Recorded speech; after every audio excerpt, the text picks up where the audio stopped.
I mean, the way things work in the universe. So I was shooting my second film, Zindagi Na Milegi Dobara, which was in 2010, and I kept hearing murmurings of a book called Immortals of Meluha, which had released that year.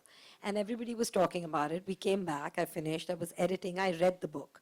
And I was like, in my head, I had already started making the film. I had already cast Hrithik Roshan, Mishiva, all this was happening. And I, much later, realized that there was already cat fights all over the industry for the rights.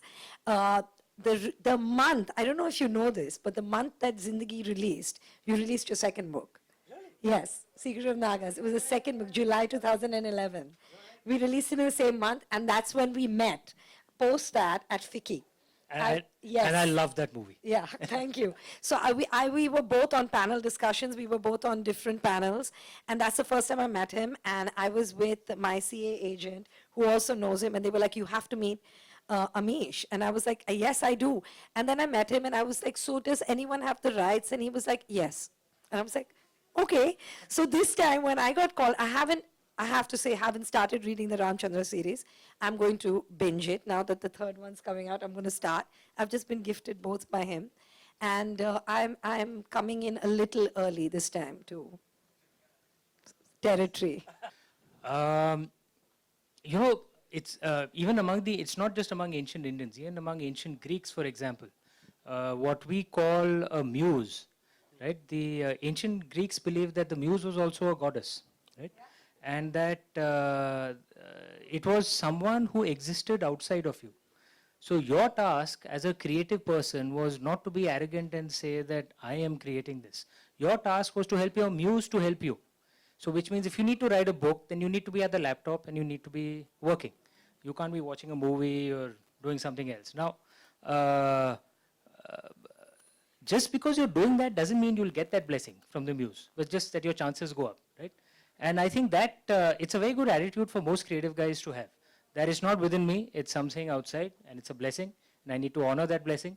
You know, if you're a non-believer, you can believe it's a muse.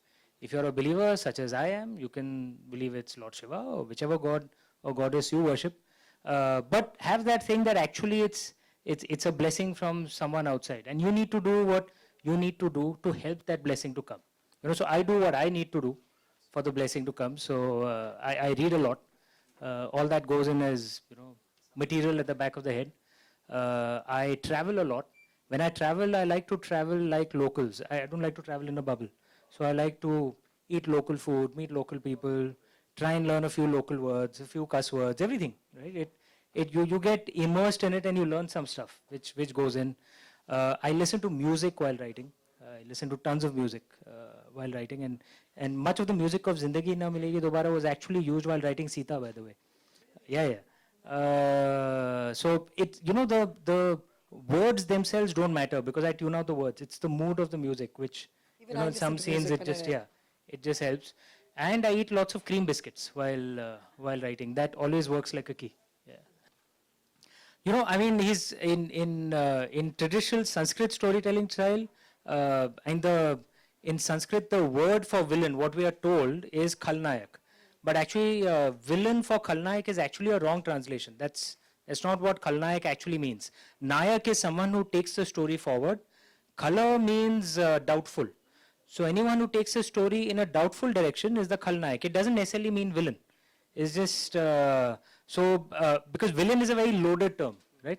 So in the Valmiki Ramayana, in the original versions, he's not seen as a villain. He's the antagonist. Lord Ram is the protagonist. That's the way it is. And I think that's how I have tried to portray him. There's a lovely line that the marketing guys came up with in the blurb at the back, that without the darkness, light has no purpose. And that, I think, describes Raavan you know, to a major extent, because without a so-called villain, what would the gods do? Right? They need someone to fight. So, the greatest god needs the greatest Khalnayak.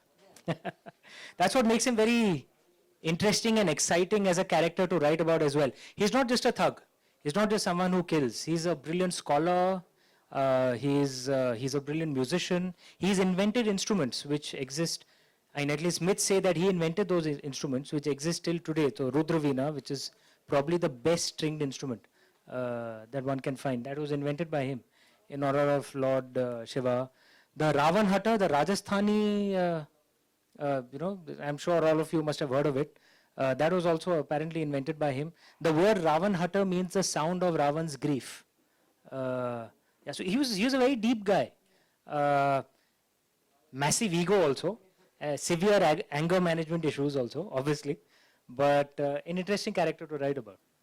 We grew up knowing the story and hearing the story and having it reinterpreted. So it was very interesting for me to hear what he has to say and say that there's a lot of depth to the character because, you know, there is, like he said, when you have such a strong hero, when you create something that's the opposite of it, or that's something that's the other part, or the other side, or the other whatever. It has to be as strong, you know, in a different way. And as he said, that it takes the story ahead. But when you're a child, you're just like, he kidnapped her.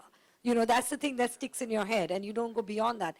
But somewhere now, when you look back and you think back at it, I think he also somewhere was weak and wanted to be liked by her.